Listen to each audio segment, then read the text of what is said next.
This is the NFL Weekend Review Show on the Flex Network. Going up, coming down, does he come down with it? Does Golden State have it? He's in the end zone, he has! This is the Flex Network. Unbelievable! Romo can't get the spot down! Flex on them. Runs Zeke, up the middle, he's gone!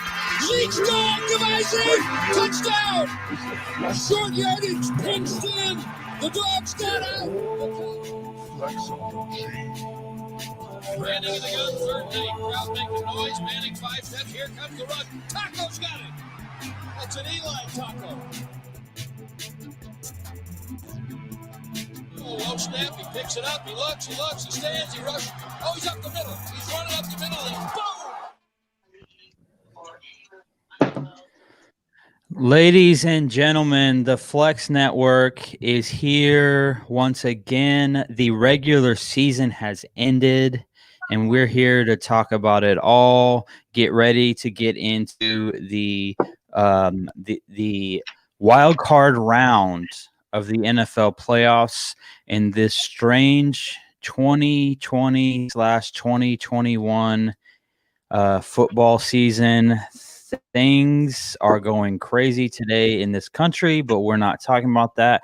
We're here to give you a little bit of a mental escape on the Flex Network. My name is Michael. Here on these airwaves, they refer to me as Flex Mike. The man next to me is the SnowMan. The man below me is Cowboy Cam. You can find me on Twitter at FlexMike11.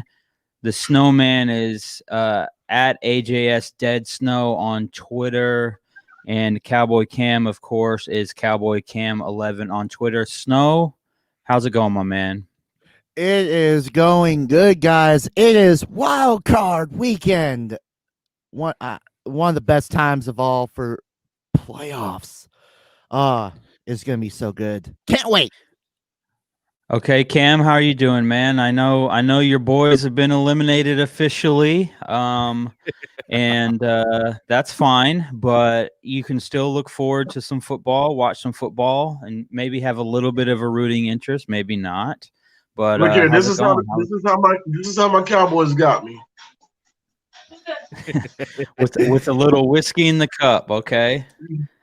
I'm gonna go ahead and give Jim Beam some sponsorship here. Hey, shout out to Jim Beam. Thank you for these hard struggling times that these Dallas Cowboys have put me through. But no, man, like it's playoff football. You know, you just find, like you always find a team if your team's not in, and you latch onto that team, and you never know what's gonna happen. Mm-hmm. Well, the craziest thing about Wild Card Weekend is we've seen the New York Giants in the Eli Manning days. They won 2 Super Bowls coming out of the wild card round, sneaking into the playoffs as a 6 seed. So that it's a real possibility. So it doesn't always matter if what seed you are. The only thing that matters is that you can get to the dance, get into the tournament, and you never know what's going to happen. These guys are professionals at the end of the day. So, but I wanted to do something real quick before we got into our recap. So Cowboy Cam, obviously a Cowboys fan. Me and Snow, obviously Seahawks fans. But I wanted to talk about each team respectively for a minute. And let's throw some grades out for each team. And so let's start with the Cowboys first. So I'm going to recap just some events that have happened, I guess, since last offseason leading up until now, right? So the biggest event that happened with the Cowboys was, number one, they didn't re-sign Dak Prescott, so he's on a franchise tag again. They hire Mike McCarthy, which I've been absolutely against the entire time. They brought in Mike Nolan, who Cam has been absolutely against the entire time. They held on to Kellen Moore, which we were all kind of like in the middle about, could go good, could go bad. It went good for the most part. But as far as everything else goes, the Cowboys were very underwhelming this season. A lot of it due to free agency departures. A lot of players left, and went to the Raiders for some reason. It's like the Raiders front office was only going after Cowboys defensive players. Like they didn't realize, I guess they must have not watched film or something, but Cowboys had a decent draft. They got some players, but Cam, I'm going to start with you because this is your team. So give me a grade. I'm going to ask you just a couple of questions. Number one, grade your head coach, Mike McCarthy, who was out of football last season, comes in this season as the head coach for the Dallas Cowboys. Give your head coach a grade. I'm going to give him a C-. There's times where, like, just for this past week instance, people were like, "Oh, Mike McCarthy didn't challenge that catch," but all season, Mike McCarthy's not a guy that throws challenge flags. So a lot of people don't understand Mike McCarthy's tendencies. Dealing with what he had to deal with this coming season, no camp, no preseason games. They just went straight into the season. I'm gonna give him a C-. Okay, Snow, from the outside looking in, where are you at on Mike McCarthy? I know we saw him in Green Bay, and he was very successful in Green Bay outside the last couple of years there. What's your overall perception of the whole situation in Dallas with the head coach? I agree with Cowboy Cam. I would give him a C-. You gotta understand, everything that went into this season with the pandemic, and all of a sudden, we're not doing a preseason. He had no time to figure out who's going to work where, who's going to look good. In those 4 games that everyone gets at the beginning of the year in August, before we get into September, he didn't have those. He didn't have a time to be able to, draw up an idea of where, players are going to fit in and how things are going to work for his Dallas Cowboys at the time. And so you're just going in blind, and you're going to have, first couple, you have to turn your first 4 games into a preseason, and in a short time. And now you just go straight into possibly, losing 4 games, and depending on what if I remember what the schedule was, the first 4 games, you go back and you look at Dallas had to face LA, so that's not a conference game. It's not a division game. You got Atlanta, not a division game. Week 3, you go and play Seattle, not a division game. And then week 4, you play Cleveland. So 4 games, no division games. So no real threat to that aspect. But now, luckily it wasn't a, NFC least division game. Otherwise, it would have been a very disastrous, 4 weeks, depending on how well they did. So again, it's just one of those things where you play with what you're dealt with. And Mark McCarthy was played very good with, had a good season, good time for what he was dealt for the year. SnowMan, I'm actually glad you hinted on those first 4 games. You have to think about the teams they played. The Rams brought back everyone. They kept their head coach. They brought back everyone. The Cowboys lose by 7 on an offensive pass interference call. Week 2, who they play week 2? I'm sorry. Seattle. Atlanta. Seattle. Oh yeah, that's right. 2 is ATL. Atlanta was week 2? Yep. Yeah. Okay. They come back. And mind you, the first 4 weeks were the worst the Dallas Cowboys defense. That was the worst I've ever seen them. They come back and beat Atlanta. Week 3, they play Seattle. The offense fights. They take the lead, but you left too much time for Russell Wilson. You lose that game. And then week 4, you play the Browns. Once again, your defense is terrible. You get gassed for over 200 rushing yards. Your offense comes back again, takes the lead just for your defense to give it up. So, I like that, SnowMan. I like that you hinted on the schedule-wise of those first 4 games because you played teams that brought back everyone, that knew their personnel, knew who they're going to be rolling with, and probably some really strong offensive teams, and that did not help out, you bringing in a new defensive coordinator, bringing in a new defensive coordinator, trying to install his own game plan with a defense he doesn't know. So, man, hey, shout out to you for hitting on that, man. Oh yeah. And again, before we even got to, this was before we had the epic collapse with Dak getting knocked down, out for the season. I think he had, Mark McCarthy had at least a good season up until that point, and then all of a sudden you had to change everything at the drop of a hat. Yeah, there's a lot of good points you guys made. I think that the major issue was, if you watch the Cowboys, like I live in the Dallas area, right? So like I see a lot of Cowboy stuff. I hear a lot of Cowboy stuff. And so some of the problem has been, some of the problem with Dallas has been, and it really came early on. If you paid attention, it came early on, knowing that every team was going to be kind of like up against it with the COVID restrictions, and you can't have these in-person meetings anymore. You can't all be in the same room unless you're in like a wide open space where you can be socially distant and all of those things. But what's important to remember is that last season, Mike McCarthy was not in football, right? So prior to Jerry Jones and Stephen Jones and Cowboys front office people coming to him and interviewing him for the head coach position, there was a lot of, I guess I would say, PR related things that came out about Mike McCarthy. He was like, oh, he's just been in the basement all last season, studying film, studying these new concepts. And, he's looking at all these different ways. He's watching film on all these different teams and all that stuff, right? So here's one thing to remember. Mike McCarthy, even back to his Green Bay days, when the NFL first started saying, okay, we're going to stop printing off pictures of everything constantly, and we're going to move to these tablets, right?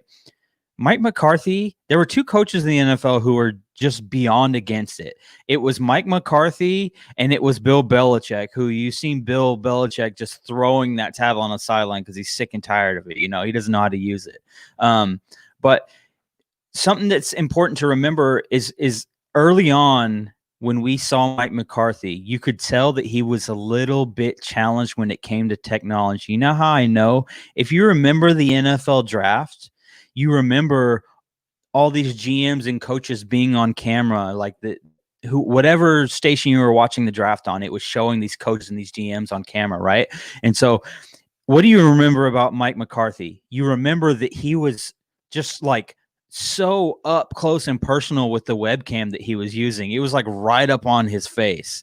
And it was like, exactly. And you just knew that he didn't know what was going on. Like there's a little bit of like a learning curve there that he was behind the curve, I guess I would say, a little bit. And so there are things that kind of spoke to him probably not going to end up being that successful with the virtual meetings that the NFL required. I think that the Dallas Cowboys as a whole, offense and defense, came to the party really late.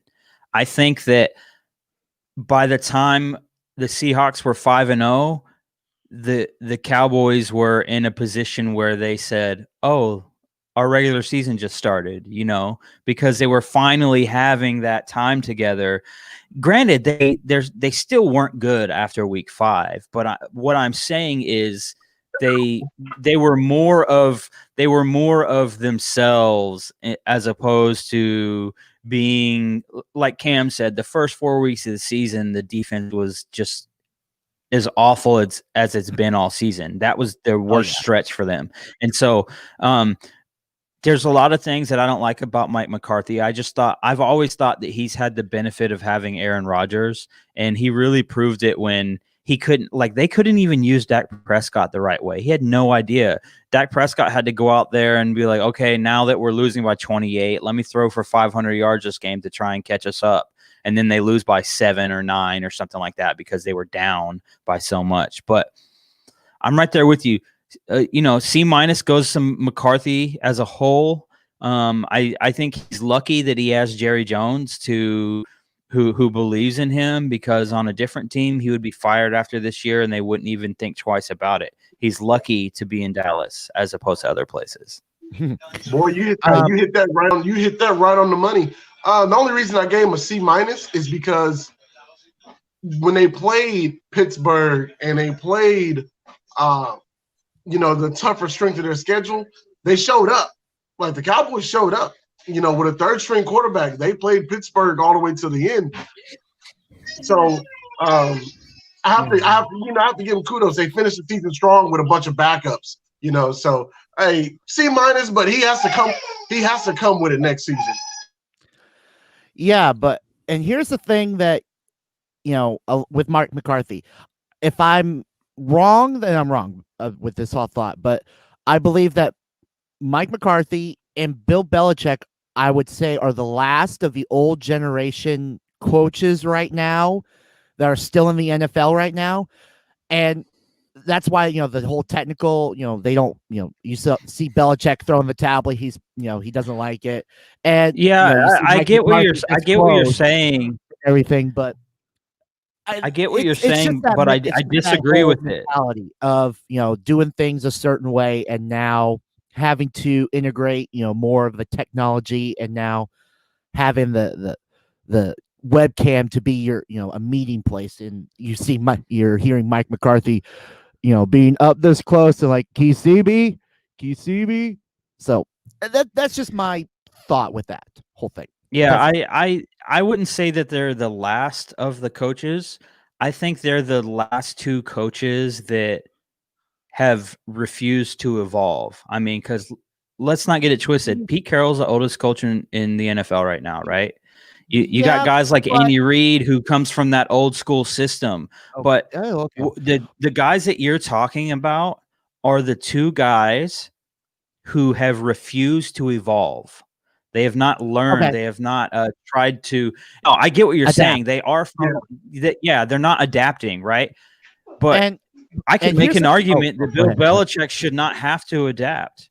Bill Belichick should not have to adapt because he's had a winning culture in New England for the longest time. So why should he have to adapt? But Mike McCarthy, on the other hand, when he left Green Bay, he should have taken it as, people aren't going to take me seriously because I'm not getting any head coach interviews or jobs or any of that stuff. And so it's important to remember that it's like anything else, whether it's the workplace, whether, if it's not coaching, it's the place that you work at, just any blue collar type people. You work somewhere, you have to prove yourself daily. You have to continue to reinvent yourself to make yourself valuable to that company, to that organization. And so I feel like Mike McCarthy did not do that.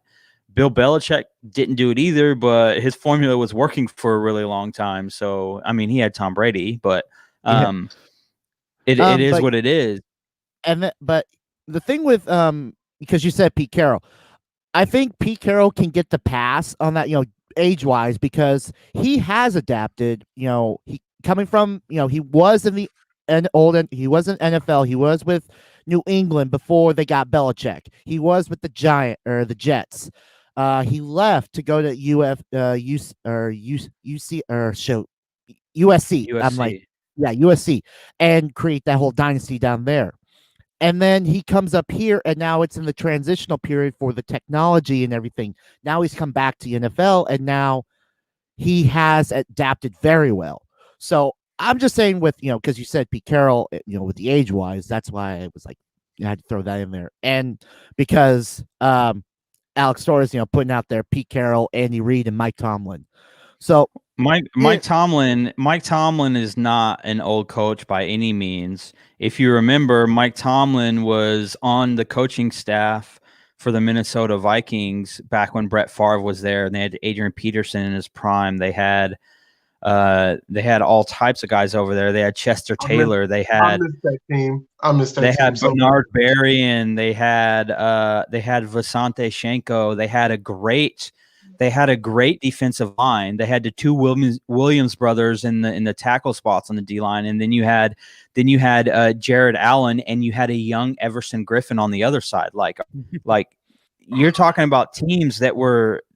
Those Minnesota Vikings teams were very good. And so Mike Tomlin came straight from there and got that head coach of the Pittsburgh Steelers, and they did not skip a beat when he went over there. He's a good coach, and he's not – I mean, I would – Snow, maybe you could just do a quick internet search and see how old Mike Tomlin is. But in my mind, I feel like he's probably in his early 40s, I would think. That's not old by any means. I mean, you got coaches in the league that are 60+. So – but as you do that search for Mike Tomlin, let's transition. I have it. You got it? He is a cool 48. Oh, I'm older than I thought. Okay. But I figured he'd be I honestly thought he was young 40s, like early 40s. Right. He's a 48. But still, as far as old goes, coach-wise in the NFL, 48 is not old by any means, because there's, like I said, Mike Tomlin could coach for 20 years, 25 years, who knows? Okay, so let's transition to the Seattle Seahawks for a second. We won't spend a whole lot of time on this because I don't really feel like homering out on that level right now. But I got questions, definitely. Yeah. Okay, so let's recap. Okay, Pete Carroll's back. John Schneider's still there. Ken Norton Jr. is in his second year as the defensive coordinator for the Seahawks. Brian Schottenheimer still the offensive coordinator, calling plays. You come out. The big story of the offseason is they really wanted to re-sign Jadeveon Clowney. They didn't. He goes to Tennessee, and it ends up being a good move that they didn't get him because he was nothing this year and then went to IR, and that's basically it. So he really didn't improve his stock too much. And then, we make the trade for Jamal Adams, give up some first-round picks for Jamal Adams and an aging Bradley McDougald, send him to the Jets. In my mind, it was worth it because we don't draft for anything in the first round anyway. And then our first-round draft picks, it's not like they're top 10. They're going to be in the 20s at least. Mm-hmm. And so they're pretty close to second-round picks when you look at it. Go ahead and slap that comment up there, Snow. I know you see it. Alex Torres is saying Prez. Yep. Jamal Adams is awesome. I love him. Okay, so that's the big signing. Midway through the season, we get Carlos Dunlap, and that shores up the pass rush. But the big story was the offense was humming along, scoring 40 points a game, making all types of yardage records and passing records and all that stuff.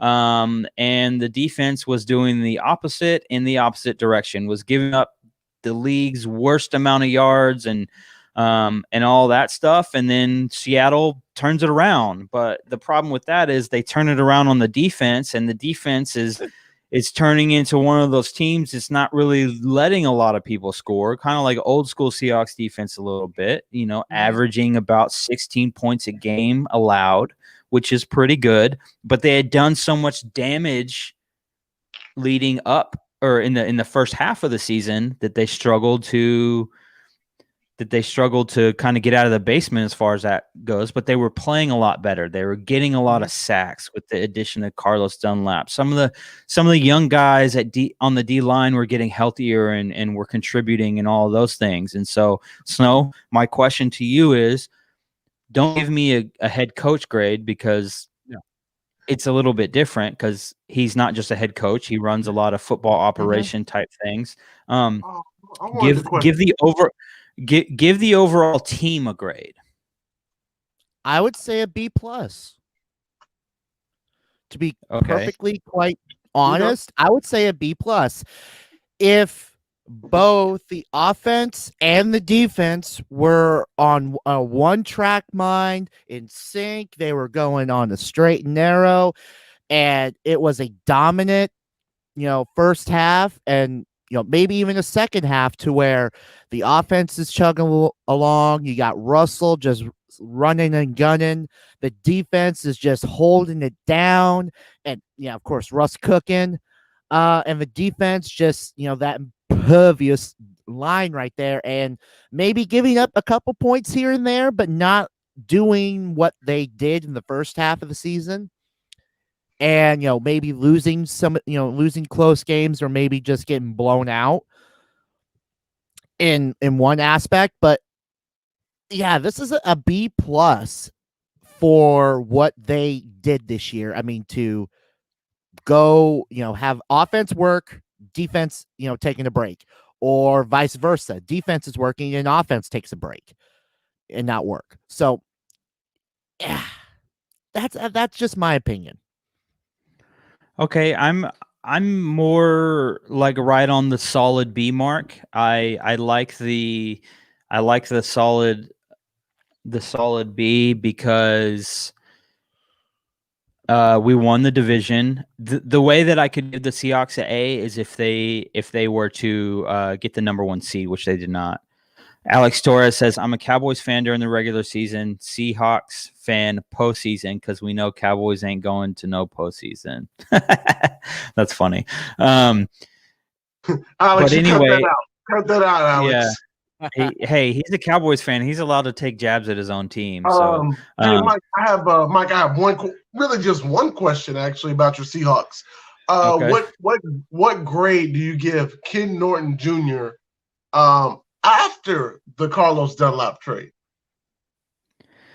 Well, I won't say that the Carlos Dunlap trade is what turned the defense around, because he was there a couple of weeks and they still were, giving up all types of yards. But I'd probably say it's really, through the 16 games, it's really been a tale of 2 seasons, right? So the first 8 was historically bad. We're on pace to break all these records for one of the worst defenses ever, all that stuff, right? Mm-hmm. So it's kind of like, yeah, you're averaging 40 points a game or whatever, but you're giving up 38 or 36 or something. So like every game's close still, So I'll tell you, I was right along with everyone else who said fire Ken Norton. But I mean, look now. To me, it's a combination of health. It's a combination of what we were talking about the Cowboys, right? They didn't have enough time together. I think it's a combination of that. There's a lot of things. But don't get me wrong.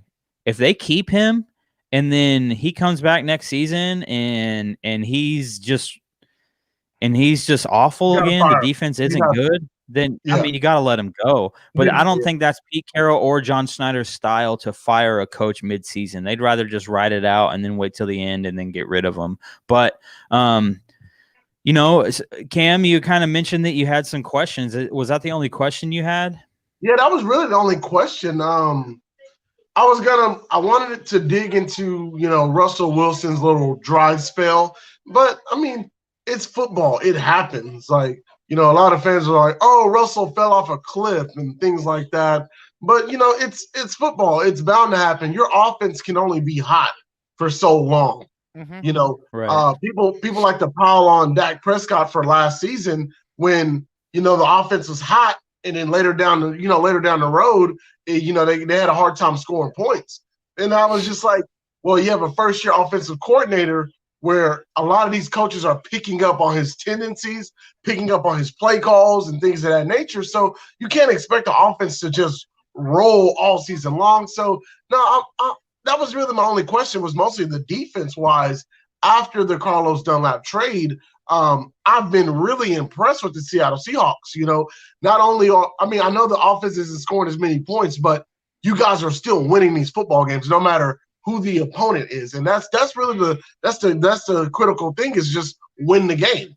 Mm-hmm. Yeah, when you talk about hot and cold and all that stuff, I think it's important to remember, like, look at the paper and say what teams was I playing in those 5 weeks when I was hot, and what teams was I playing in those last however many that I was cold, right? So a lot of Seattle fans right now are complaining because the offense seems like it's not on track, and it's not. But don't get me wrong. I mean, you've played the Rams, which was Great the best defense. defense in the NFL. Twice. Yeah. And yeah, and so we're getting ready to play them again this weekend, and then you've played the Giants that has a good defense. You played Washington that has a good defense. I mean, so and then you go. Let's talk about the first 5 weeks of the season, right? What teams did we play? We opened with Atlanta, bad defense. We opened with Dallas, bad defense.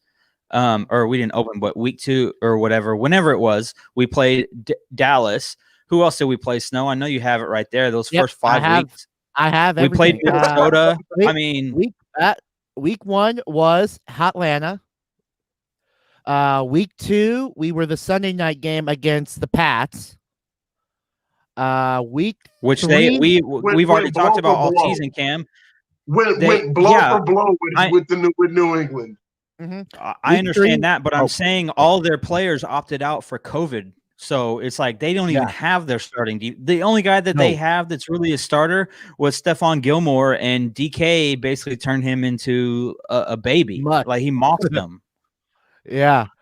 Week 3 was Dallas. Week 4 was Miami. In Miami. Yeah. And then week 5 was the Vikings. Boom. Yeah, so but the problem is Miami was the only good defense in that whole stretch. And that was also a Sunday night game.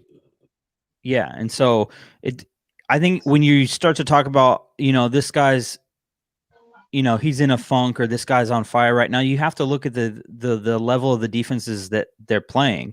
And so like now the Seahawks have been playing pretty solid defenses for the last 7 weeks, I would say. Arizona's defense is still pretty good. We played them.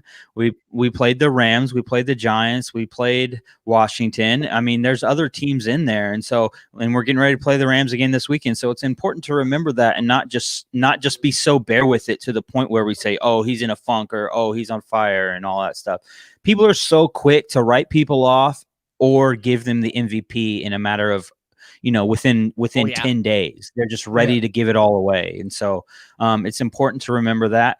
But let's go ahead and roll on to our recap. Let's get this recap over with so we can talk about these playoff games that are getting ready to happen. I'm going to run through these games real quick. Let's see. Seattle beats the 49ers 26-23. 49ers score late in the game that turn it from a 10-point game into a 3-point game. And so they take a knee. Cool thing. Russell Wilson runs a little quick pass, basically motions over David Moore and gives him a little shovel pass so he gets one more reception so he can hit his 35 catch incentive for his contract, which gave him an extra $100,000, which that'd be nice. But yeah. So yeah, so then let's see. The Bills take care of the Dolphins 56-26. Dolphins looking at the AFC or the NFC East right now, and they're like, what in the world? We're 10-6. We don't make the playoffs, and then we don't make the playoffs, and then you guys are the NFC East. What was the record of the winner of that division? I don't remember, like 6-10 or something. 7-9. Oh, 7-9. Okay, so just wild. Anyway, Ravens beat up on the Bengals 38-3. Browns beat the Steelers 24-22. They stopped the Steelers from tying it up late. They had some backup. Right. Okay. Vikings beat the Lions 37-35. Patriots beat the Jets 28-14. Man, I really thought the Jets were going to do it early, but they ended up dropping. I'm not gonna lie. I ain't Cowboys gonna lie. Cam Newton single-handedly beat those Jets. Like, gosh, though, that Patriots offense is just really bad. It is. It's not good. The Giants beat the Cowboys 23-19. Even though, yes, I'm officially declaring this the laugh out moment of the week. The LOL moment of the week. Okay. Yes, I am. And you want to know why? I do want to know why, actually. Because in Dallas Cowboy fashion, not only were the Giants 3-0 at home versus the NFC East for the first time since 2005, but because the Giants made the playoffs, Mr. Andy D did not get his payday of a cool $1 million. Oh, How's tough. that for a swift kick in the crotch that Andy Dalton did not get paid $1 million? So we want to talk about Mike McCarthy like we were earlier. Mike McCarthy should have challenged a catch late in this game that the receiver. It looked like he caught it, but you could see an argument where the ref could have probably overturned it, but he didn't challenge it. Like you said, Cam, he's not a challenge guy, so he doesn't do that a whole lot. He's only thrown 2 all season. Yeah. So, so not that it really mattered at the end of the day because Washington won. Yeah, Washington won. Yeah. Anyway, but so you could have had some saving grace that you could have finished second. But you finished third. Right. Hey guys.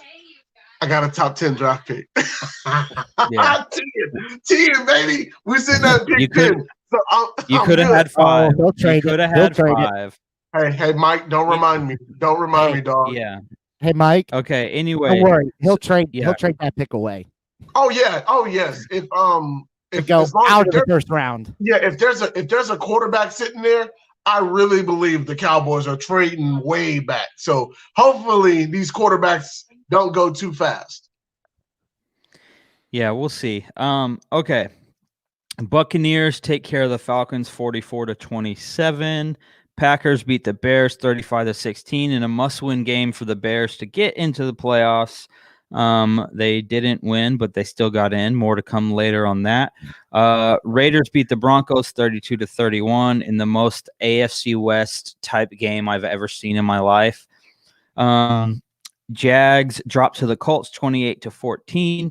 Chargers beat the Chiefs 38-21. Obviously, a lot of starters were not playing for Kansas City.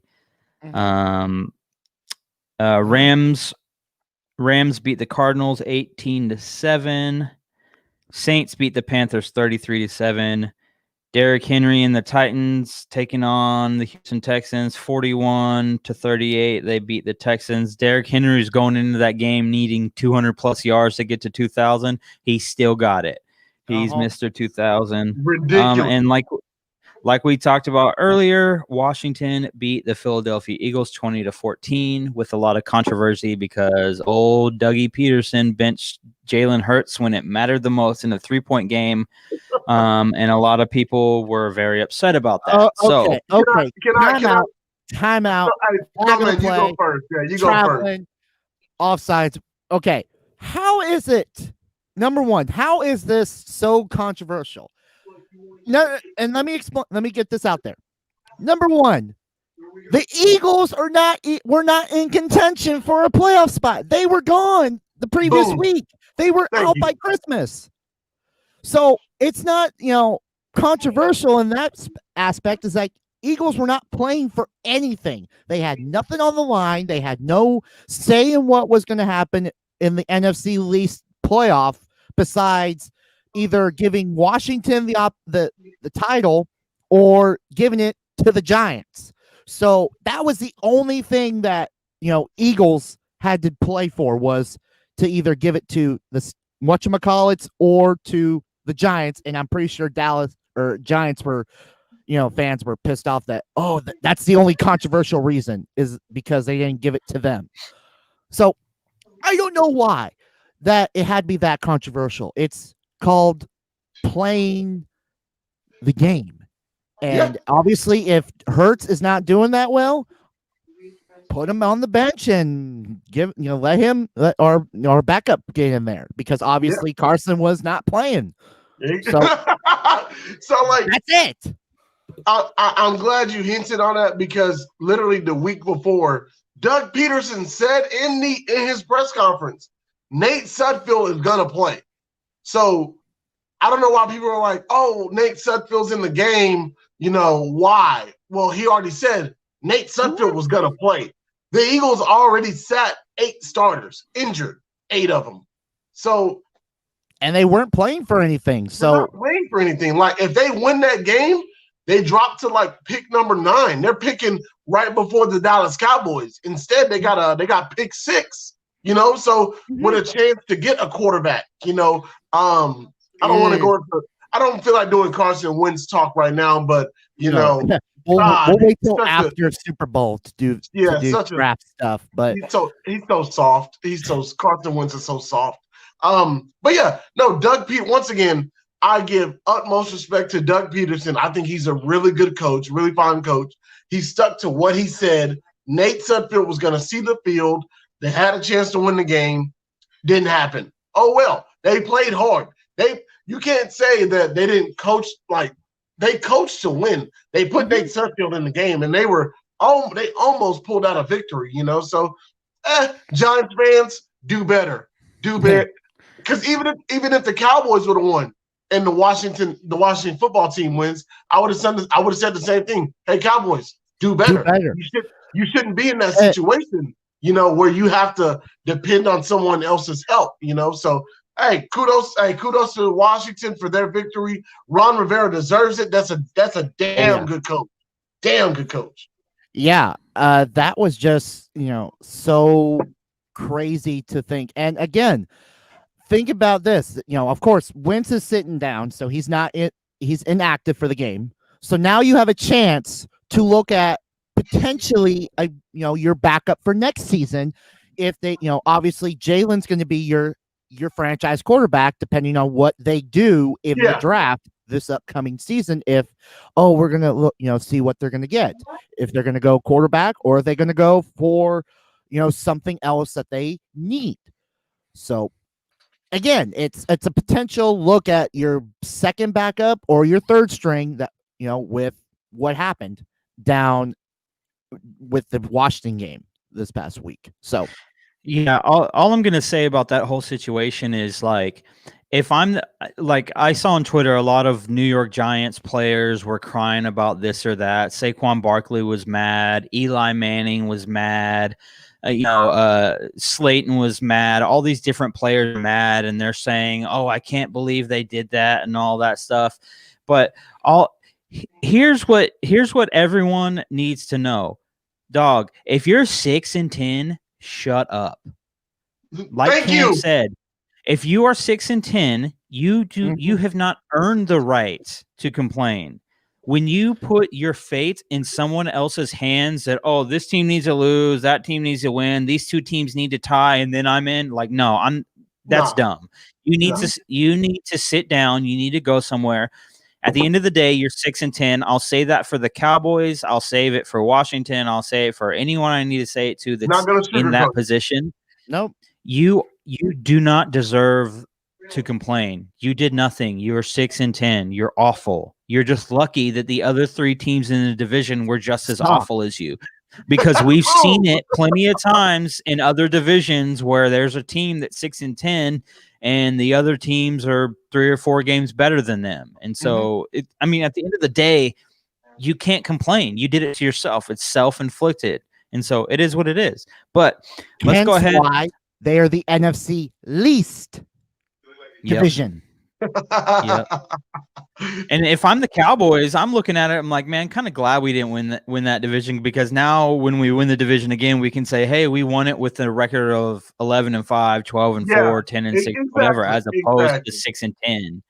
Because but anyway, if you win that division at 6-10, a lot of people outside the division are going to be like, oh, well, you're supposed to, even with you're on your backups, dude. You're one of the top injury riddled teams. If you pull out that division win, people are going to be like, oh, well, that's not really impressive. Like, you did it with backups. They're going to insult your division even worse. That's why I'm really glad Washington did it, because with Alex Smith, I think they're 5-1. I think they're 5-1 with Alex Smith. Like, they are clearly better with Alex Smith under center, like, by far. So, yeah, hey, shout out to them boys, man. Hey, that's impressive. Hey, could the AFC least trade teams for college teams? I mean, I'm pretty sure Alabama can use some more championships to their credit. Hey, because we didn't do that to the AFC East when Brady was beating up on the Dolphins and the Bills and whoever the Jets. You know, we didn't do that. All right. So you got to let the I just got to say this. After each of the NFC East bye weeks, like all the teams in the bye weeks, the NFC East teams are really good. They're after their bye weeks, dude, with all new coaching staffs, they were pretty good. All right, mind you, Washington beat Pittsburgh. Just want to remind everybody that I'm going to sip on this drink here, but Washington did beat Pittsburgh. Yeah. Okay. So let's end that because I'm just sick and tired of talking about the NFC East for the moment. So let's go ahead. We only have one team we have to deal with this week that is from the NFC least, and that's because they are forced to be in there. And I'm probably going to pick them to win this week. Oh my gosh, here we go. Okay, let's go ahead and start. We're going to start our picks for the week, the wild card round of the NFL playoffs. Let's start with before we get too far, you know how we do this every week because we have our standings for the week. And Mr. Flex Mike can flex a little bit harder because he ends the regular season with a 12-4 record. He can flex hard. Just like the Seahawks. Yeah, because while me and Cam were tied at a 10-6 this week. So we had an okay week, but compared to but what's that overall record looking like? But that overall record is a slim. I think Cam's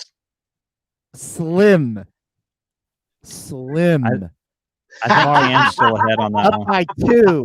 Mr. Cam is sitting up top with a 2-point lead. And unfortunately for me, I think I may be somewhat bowing out. I am bowing out. Out of there. You're still there for the sake of stats, but that's it. I'm 4 back. I'm a good day and 1 game wild card back from you guys, or at least from Mike. And then actually I just a wild card sweep differential, and I'm in. So, but it's possible. I just got to tell you this, guys. I just got to give you guys a huge compliment because this is really impressive what we did. The amount of games that we picked right, that's really impressive. All right. So, kudos to you, gentlemen. Definitely. Hey, I think there's a little in that, and then I think you also have to remember that we've kind of taken some risk also, hoping that this team beats that team, right? And so there's some room there as the season goes on. But okay, let's hop into our picks for the week. We're gonna go ahead and we're gonna start with the first game that's gonna kick us off on Saturday. We're talking the 11-5 Indianapolis Colts taking on the 13-3 Buffalo Bills. Buffalo is favored by 6.5 points. And Snow, I will start with you to get this thing rolling. Oh, this is going to be a fun weekend. Yeah. So I have some trivia, guys, for you guys of how interesting this is going to be. Do you guys want to know the last time that the Buffalo Bills had a win in the playoffs? Oh, let me guess. 1996.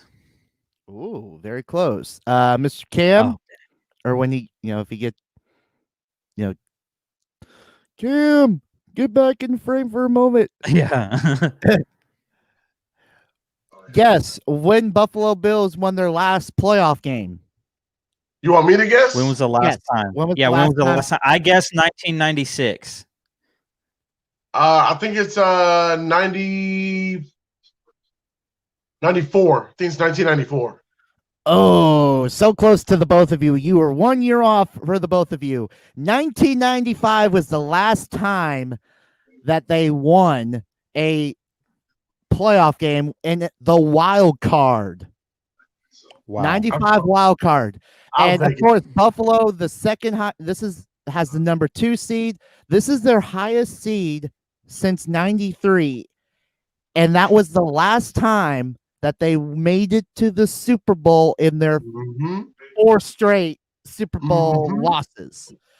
And of course, they lost to this man down below in that fourth one, 30-13 at Super Bowl 37 or 38. Bringing up good times, man. You're bringing up good times. Oh yeah, might as well give you a little smile. And then of course, Indy, their last win was of course in a wild card, but it was more like 2 years ago at the 2018 wild card division game. But right now, I'm feeling that the Buffalo Bills and this is going to be their first home playoff game since '96. And they're going to have Bills Mafia full force with no tailgating, of course, unfortunately. But I'm pretty sure That's Home Depot. Oh no, I'm sure Home Depot has stocked up on tables and ladders and chairs for everything for what they're going to do up there in Buffalo. So this week, I feel like number 2 is just going to run roughshod over number 7. So I'm hopping on board the wagon. Give me the Buffalo Bills. All right. Okay, so Snow is going with the Bills. I'll go next. I want to say that I feel I've been saying it all season. The Colts are very bipolar. One game they could show up and they could look like they're getting ready to have a top 5 pick, and the next game they could show up and look like they're going to be in the AFC Championship game. And so I'm betting on the Colts showing up looking like they're going to be in the AFC Championship game, but I'm not picking them to win. I think Buffalo's really going to I think Buffalo might struggle with the Colts a little bit. At the end of the day, Phillip Rivers is not very good in these late stages of his career. And so I'm going to go with Buffalo in this one as well. I think that they have enough firepower. I don't know if you realized this last week, but John Brown is back to add to the already dangerous receiving core with Stephon Diggs and Cole Beasley and what's his name, Knox at tight end, and you got Zach Moss at running back, and they got some weapons, and so Josh Allen is still a threat to run and all that good stuff, and so I don't think the Colts have enough right now. I think they're close to being pretty competitive in the AFC, but as of right now, I still got to roll with the Bills. What about you, Cam? Man, I've been on the Colts bandwagon for so long, but that Bills defense has turned it on. This is a terrible matchup for Phillip Rivers. I'm not gonna lie, I wish this was the Phillip Rivers of young, when he was younger, a little bit more mobile, could move around a little bit, but now he just doesn't have that, and this Bills defense can definitely get after him. I look for Josh Allen to take the next step and, becoming a great quarterback, an elite quarterback. So, yeah, give me the Bills over the Colts, but this is going to be a close game. But I won't be surprised if the Colts happen to pull it out, but I just expect the Bills to win. Okay. I'll go Buffalo on that one. So let's go to our next game, and that is the 10-6 wildcard Rams taking on the 12-4 Seattle Seahawks. The Seahawks are 3.5. You might want to add NFC West. NFC West champion 12-4 Seattle Seahawks, hosting at home in Seattle. Not that matters a whole lot because there's still no fans in Seattle that are allowed to attend the game. And so Seattle has a 3.5-point favorite attached to their name. I'll start with Cam this time. Cam, who do you have in this one? So they're hoping Jared Goff is going to be good to go. But I don't like, as you guys know, I'm not a Jared Goff fan. I really believe a lot of that is Sean McVay. I believe it's a lot of his play calling because Jared Goff doesn't change a lot at the line of scrimmage. So they don't know if he's going to play or not. He had surgery on his thumb. What's his name? Walford got the start last week, and He looked all right. I can't lie. You know, he's a little nervous, so he looked all right. But this is the playoffs, baby. If one thing I know, the Seahawks show up in the playoffs. I don't care. I don't care how bad you can think the Seahawks are, but I've watched him eliminate Aaron Rodgers several times. All right. So give me the Seahawks over the Rams. The Rams are going to play tough. Their defense is tough, but I believe Russell Wilson finds a way to turn it on, hit that on switch, and I expect Tyler Lockett to have a big day. Okay. I'll tell you that Jared Goff did in fact practice today, and reports coming out of Rams side of the media is saying that he has no issues throwing. But my whole thing is, regardless if he's injured or not, he always has an issue throwing because he's not good. But Snow, I'll go to you. I have a feeling who you're going to pick, but for the sake of it, let me hear it. I mean, there is no ifs, ands, or buts about this. That your boy is going to be rolling with the Seahawks. The last time we won our last playoff win was wild card of 2019. While the last playoff win for the Rams was the NFC title game in 2018, there's no question about it. The fact that it's at home, Jared Goff, he may or may not play, but he's just coming off a thumb surgery. So there is no chance in hell that I'm not going to go with the Seahawks. Yes, sir. So give me the Hawks. Okay. Right. I'm there with you. I think that Seattle's going to win this game. I think that Russell Wilson's going to do fine. I think Seattle figured something out when they played the Rams last time. I think they figured out that, hey, if you can stop the run, which so is one of the better teams in the league at stopping the run, they might even be top 5, not sure, probably around 5.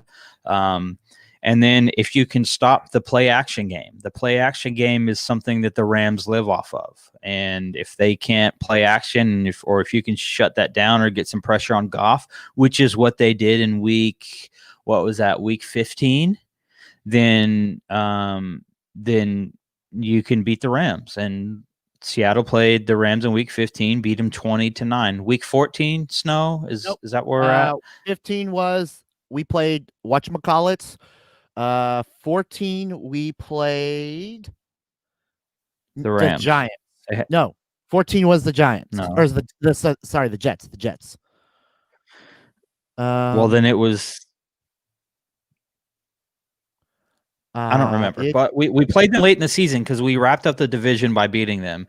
Anyway, so I'm right there with you guys. I think Seattle's taking this one. I think that they're going to be able to beat the Rams. Seattle's offensive line is healthy. We got Mike Upati coming back. We got Brandon Shell coming back. Our line will be healthy, so we will roll there with 16. Okay, yeah, it was week 16. So we played them the second to last week of the season. That's what it was. Yeah, it was. Okay. It was the Christmas week games. Right. Merry Christmas to that. Ho, okay. ho, ho. So let's go to our nighttime game on Saturday evening. We will see the wild card 11-5 Tampa Bay Buccaneers taking on the NFC East Division champion 7-9 Washington football team. Tampa Bay is favored by 8 points. I will start. Kind of a no-brainer for me. I think that Tampa Bay is going to win this one. I don't know where you guys are going, but I think that Tampa Bay is kind of figuring some things out offensively. About time after 16 weeks, but they figure some things out, and I like Tampa Bay in this one. I'll go to let me go to Cam next. Oh, if there's one thing I know that Tom Brady doesn't like is a top 10 defense, I guess. He doesn't like a pass rush. and that's one thing Washington has. Washington has been a thorn in a lot of teams' side. Now we're asking a lot of Alex. I like the Buccaneers defense. They move fast. They might not be one of the top rated defenses, but they move fast. Those linebackers, who was that? White and Levante David. It doesn't get any better than those two right there. I'm gonna be asking a lot from Alex Smith, but I'm gonna pick Washington on an update because I have no idea. Like I know Tom Brady. I know how Tom Brady will be in the playoffs, but we don't know what that Buccaneers team can do in the playoffs. You know, the playoffs is a whole different thing. So I need my upset this week. Give me Washington, please. Okay, Snow, go ahead. Well, it is funny how Mr. Cam is rolling with Tampa Bay. Do you want to take a guess of when the last time that the Buccaneers won a playoff game? And Mike, you gave an answer too. Just for some fun. It has to be, man. When was their Super Bowl run? 2002. 2002, I think. Yeah, I think that's their last playoff win is 2002. You guys were a year off. I mean, it was the 03. Unfortunately, if there are any Raiders that are listening, you might want to plug your ears and drink heavily because that was that Super Bowl in San Diego at Super Bowl 37.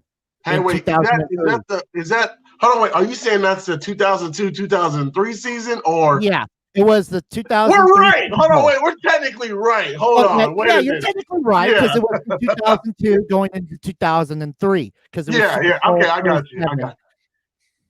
In San Diego, and I know that because ABC was the host broadcast for that. Because they had old Hank doing the theme. Hey, SnowMan, your age is showing. Stop that. Yeah, I remember that Super Bowl. Heck, I remember Super Bowl 20 or what was it? Oh shoot, 2002 or was it 2000? I remember the first Patriots Super Bowl win. Oh yeah, with Brady. I remember that watching on Fox on a box TV. I remember that. Do you remember it because of the tuck rule or what? No, because I remember just turning on the TV, and I was sat down and watched that entire Super Bowl between the Rams and the Pats. I really thought the Rams were going to win that game. And then of course, you guys want to get on the Washington side of when their last playoff win was. I really don't, because it's so it's not that long, actually. Hold on. That's a trick question there. Let me save you some grief. Don't think about I'm gonna say 06. Don't think about the Robert Griffin era. Just delete that. It's not too long ago. Hey Mike, you said 06? Yeah, he said 06. Yeah. Give me 2008.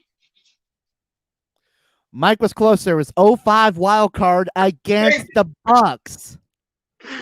Oh wow! Against the Bucks, history repeats itself, huh? History's repeating itself on a prime time game. As much as I want, and I do mean I want to go with the feel-good story of Washington, make it an on, and actually winning a game in the in the first time in the the double digits of the 2000s. I think it's Tampa Bay's time to get a win, and they're going to move on and possibly have a hope of hosting a Super Bowl in their own stadium. But I'm going to save that for another week. But give me the Bucks. I'm swinging the sword. I'm jumping on Jolly Roger with them Buccaneers. Okay, that will wrap up Saturday, and then we will move into Sunday. Sunday, first game of the day, we'll have the Baltimore Ravens at 11-5 coming out of the wild card to take on the AFC. What are they? The AFC South. East? Champs. South. AFC South champ Tennessee Titans, who are also 11-5. Baltimore's actually favored by 3.5 points. We'll see if they have a answer for King Henry himself. We do not know. I will start with Snow. Snow, who do you have in this one? Oh, this is so tough. This one's legitimately the toughest game to pick right here. Baltimore's last win was in the AFC wild card in 2014. Tennessee's was in 2019 in the division game, in the divisional championship game. This is tough, but as much as I want to go with, Henry, You better not. and the AFC South champs, I feel like this is going to be a swerve because I'm going with Henry. Okay, all right, cool. Give me this. I'm swinging the sword, so swords up because I'm swinging with the Titans. Okay, Cam, how about you? You can't convince me Derrick Henry's not He-Man. I feel like on game day he just wakes up, goes to the sword, and I have the power. He-Man. This man is ridiculous. Derrick Henry is ridiculous. I'm glad. I feel like people aren't talking about his, what he's done enough. Like, I want people to praise Derrick Henry a lot, as if the way the Cowboy fans was praising Ezekiel Elliott. Like, Derrick Henry has been above that, guys. Like, I feel like people don't understand that. So before you get too far, is this a game that we're seemingly forgetting about Lamar Jackson? Look at my face. Look at my face. He's ignored it. I don't care. He just owed Henry him out the picture. Yeah. Because the last time I saw Lamar Jackson was against this Tennessee Titans team, and Derrick Henry took over the game and won the game for the Titans. And he's been even better this season than last season. So I'm going to pick the Titans over the Ravens. Not saying that I don't want Lamar Jackson to succeed. Trust me, if the Ravens find a way to win, trust me, I'll be happy. Like, I'll be happy for Lamar. Like, he's come back from COVID. They deserve all the success, that they got coming for them because they had to win out. The Ravens had to win out to make, to get in. So that'll be major kudos to them. But I love some Derrick Henry. And I think this might actually be one of the games of the entire weekend. Oh yeah. Yeah, there's I feel like the Baltimore Ravens have been in kind of playoff mode for the last couple of weeks, having to win to get in, having to win out, having to take care of business. They've kind of put some points up on the board over the last few weeks. I like everything that Tennessee does on offense. The only thing that makes it a little bit suspect is, as good as they've been on offense, they've kind of been equally as bad on defense. And if I were to say to you, you're a playoff team, what is the one phrase you don't want to hear in the playoffs? What would you say? What's that phrase that you don't want to hear? We've peaked. No. Cam, what do you think? What's the phrase you don't want to hear if you're in the playoffs and someone's saying something about you, about your team? What do you not want to hear? Good luck. I've got this guy for a real relationship. That's so like you saying we're a playoff team and they're saying it's about our team? Yes, it's a phrase that they say about playoff teams. It happens at least. It's got to happen to someone in the AFC and someone in the NFC. Who's it happening to on Wild Card Weekend? The phrase is one and done, and that is exactly what the Tennessee Titans are. One and done. I'm taking Baltimore. Give me Baltimore. Wow. Hey, Mike, I'm going to give you major credit for the way you brought that in because I was not expecting that at all. There he is. There's old Raven back there with his Mardi Gras beads on. What's up, Lamar? You see Lamar Jackson? So you're saying the bones Titans right are there. one and done. Yes, sir. They're one and done. I think Derrick You'd Henry's stop going to him. eat still. I just think that Baltimore's going to find a way to win. Okay. So- yeah. How can he eat? He's picked the bone clean. Yeah. Off the dirt. You know, that's like I was saying. I'm cool if the Ravens find a way to win, but I think I want people to like talk about Derrick Henry. That's really it. I want people to praise Right. Derrick Henry, you know, way more than they do now. So, yeah, I'm gonna pick the Titans, but I definitely understand why you're picking the Ravens. Okay, let's go to our mid-afternoon game. We have the 8-8 wild card Chicago Bears, who backdoored into the playoffs thanks to the Arizona Cardinals losing and not making it. They will be taking on the number 2 seed New Orleans Saints, who of course won the NFC South over the Tampa Bay Buccaneers. They are 12-4. New me go Orleans first. is favored by 10 points. Cam, go ahead. So I wanna, you know, give kudos to the Arizona Cardinals real quick. Kyler Murray tried to play, and it was evident that he couldn't go. Kyler Murray tried, Right. and he could not go. He was not healthy at all, you know, and that sucks because I don't want to see these Chicago Bears in the playoffs because here's what's going to happen. Their defense is going to show up. They're going to give the Saints some fits. They're going to give the Saints some fits. But Mitchell Trubisky, Cam, you might want to have another drink because you're Man, going to have to say him again. Look I'm not gonna say he's so bad because I don't think Mitchell Trubisky is just terrible, but I think it's just because of the quarterback class that he came in with. We look at him like he's just awful. Trash. Yeah, like I was like, we look at Mahomes, we look at Watson, and we're like, why you? Like why? But I think he might be as bad. You know, he might be suffering the same trash fate as that NFC least.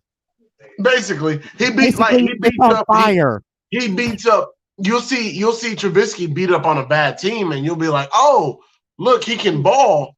And then he'll play a playoff caliber team, and you'll be like, "Oh, wait, he sucks." Like you will flip spectrums like by far, like by a wide margin, and that's not what you want to do when grading a quarterback.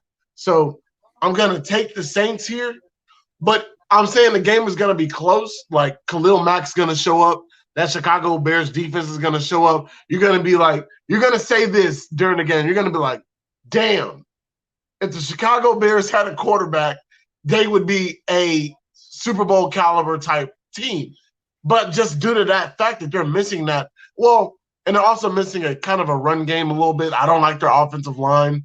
I like David Montgomery. I don't like the offensive line that much. But they're really good at protecting the quarterback. So you're going to say those things. And so, yeah, give me the Saints. Okay, you go New Orleans. Snow, I'll go to you next. Who do you have? I got nothing left on that far. You know, Cowboy Cam hit every nail in the head home on this. New Orleans, their last playoff win, 2018 division was their last playoff win. And you want to take a guess of when Chicago's last playoff win was, Mike? Well, it was not in the Nagy era because you remember when the Bears were really good a few years back. Mr. Old Cody Parkey over there, Captain doinked it off the upright. So he did not. It was the double doink. Yes, not only did he did not make that. Double doinked it. I'm gonna say Chicago's last playoff win was it their Super Bowl years when? I will. Let me say 06. I'll say 06. Okay, Cam. Man, when did they? Because you're right. I think that's their last win is when they played the Colts.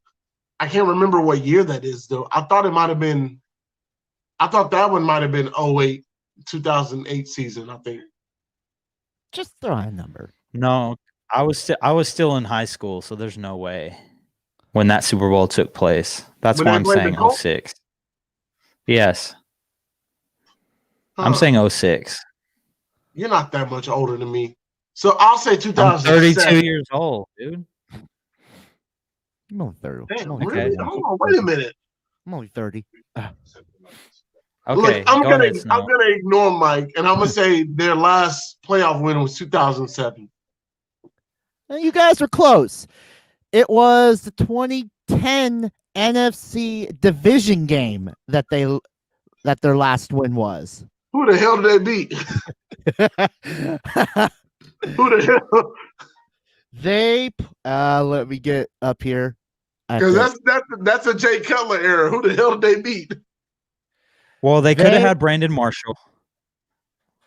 That's a Let me bring up possibility. NFC. You could have had Brandon Marshall in his I'm prime. pulling up for on sure. my side. Ooh, Matt Chicago. Forte. Totally forgot about him. That's a real thing too. 2010. Damn. That was History. pre-Russell Wilson, so I'm trying to think who was all on that team. Yeah, that was Seattle. Still had Matt Hasselbeck back then and all that. So They played the Chicago Bears. Played. They won. They in the divisional playoff game. They played Seattle. They won it 35-24, and that was during the Hasselback. Seattle had Hasselback, and Jay Cutler was the quarterback for the Chicago oh my Bears. God, we lost in the Because they playoffs. lost Jay Cutler. You got to be they lost- kidding me. because they lost the next week in the NFC title game to Green Bay and then Cheeseheads. And their quarterback for that was a Caleb Haney for Chicago. For the Bears? Uh-huh. Wow. Wow. Okay, Yeah. Snow. Let's get with it. Go. Let's hear that prediction. My pick. And like I said, Cowboy can't hit every nail on the head. I just do not see a Chicago Bears team who just squeaked into the playoffs. Literally squeaked in, snuck in the back door and said, "Hi, we're here. Here's some cake for you guys." There is no chance I am not picking them Heavenly Saints and Drew Brees to just exercise this team from a Midwest town where they love their Bulls and they love their Blackhawks, because there is no way that the Bears are going to be winning this game. Give me them Holy Saints. Yeah, I'm there too. The Bears back, like I said earlier, they snuck in the back door to get in to the playoffs. And if Kyler Murray was healthy, there's probably a good chance they wouldn't have been in the playoffs at all. But here we are. The Bears are in. I don't think they have enough to win. I think that they have enough to slow New Orleans down and make it a little competitive, but I don't think that they're going to win this one. There's a reason that New Orleans is favored by 10 points. I'm going to take New Orleans in this one, and then we will move on to our final game of the weekend, of the wild card weekend. We have the wild card of the AFC, 11-5 Cleveland Browns, who will be without their head coach Stefanski and without some other players, and they will be taking on a team that they played last week in the Pittsburgh Steelers. The Steelers 12-4, winning that division, the AFC North, and taking care of business there. After starting 11-0, the Pittsburgh Steelers have lost how many games straight? 5 games in a row. And so somewhere Cam's 4. Okay, sorry. 12-4, they finished the season. Right. Okay. So the Steelers have lost 4 in a row. That is not a good role to be on going into the playoffs. And so probably the main reason why they were the number 1 seed, then they fell to 2, then they fell to 3, and here we are. So now they're the 4, and they have to play the Browns. So the Browns will be taking on the Steelers this weekend. Like I said, Pittsburgh is favored by 6 points. This game, we will pick the points for the game for the tiebreaker. So this is our tiebreaker pick. I will start first. I am going to go with, man, this is so frustrating because this game's, I just feel like it's going to be close. Give me the Cleveland Browns. And I will say the points. The Cleveland Browns by, all right, no, it's total points, right? So we'll say 47 points. Give me Cleveland and 47, and I will toss it. What? I'm not saying they're going to win by 47. I'm saying total points together. Okay. You're still picking Cleveland. I mean, I just think Pittsburgh could very easily win, but I'm going to take Cleveland and 47, and I'll toss it to Cam next. First off, I'm gonna let you guys know that are tuned in right now. Flex Mike is tripping, all right? Because we just watched the Browns play the Steelers backups and win that game by 3. Win that game by 3 points. So now the Browns are missing even more people, like including the head coaching staff, including some players due to COVID reasons, which is that's not funny. That's not the funny part. But it's like still you pick, like it came in so like the COVID hit them so late. It's crazy. So I picked the Steelers to make the Super Bowl. So I got to roll with it. Give me the Steelers to beat the Browns. I think I'm gonna take the same point total though. Give me 47. I'm gonna take that same point total. Okay, Snow, go ahead. But before you go, let me say this. Cam, you don't want to say anything about Pittsburgh winning or losing before the last week of the season. They had lost 3 in a row already with the starters, but we won't go there. That's a conversation for another day. If they lose to Cleveland, we will have that conversation next week, guaranteed. But for tonight's show, go ahead, Snow. Give me your pick for this game. Oh my God. The sheer aptitude of seeing this phrase, actually hearing this phrase, the Cleveland Browns have made the playoffs. Oh yeah. Made me want to have a stiff drink last Sunday. Because the sheer idea that for the longest time, Cleveland not in a playoff at any capacity was soothing. To know that the Browns were old, reliable. They would never let you down. They would always fall short, and they would always be drunk by the end of the season, or even at the beginning of the season. But there is more history to this. Now that, with Cleveland making this playoff in shocking fashion. Speak on it, Snow. Speak on it. I got a couple things. Number one, the last time here we go again. You guys want to take a guess of when the last time Cleveland won a playoff game? And okay, I know they went to the playoffs. See, they went to the playoffs in 2002. Yeah, that's a trick question. Yeah. They did not win, though. Yeah, that's a trick question. Yeah, I said the last time they won. And I'll even give you the biggest hint. Dang it! I was going to say 1992 as well. 92. It's 92. It's 92. Yeah, 1992.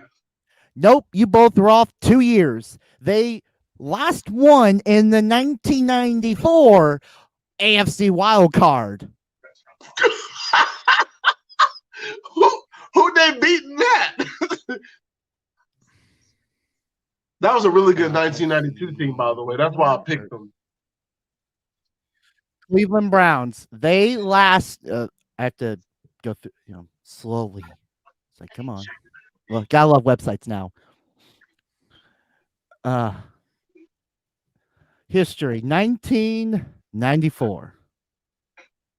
The last time the Browns won a playoff game, they played a 10-6 New England Patriots, and they beat them by 7, 20-13. Do you want to take a guess who the quarterback for that Patriots team was? Drew Bledsoe. Was it Drew Bledsoe time? Bingo. Yeah, it was Bledsoe. He Hold on, was. wait. It was. Can I guess who the Browns coach was? The quarterback? No, who was the Browns head coach? Oh, the Browns head coach? Yeah, who was the Browns head coach? He'd probably have to dig for that for a little bit, but Snow, go ahead. Go ahead and wrap up. I don't have to dig that much, but yeah, their quarterback was a Vinny Testaverde. Mr. Colorblind, baby, Mr. Colorblind. Brett Favre's grandpa, Vinny Testaverde. Yep, that's who was their quarterback for Mr. Browns back then, because they lost next week against Pittsburgh in the divisional playoff game in a blowout of 29-9. Oh, it gets worse. It gets worse for the history of this, because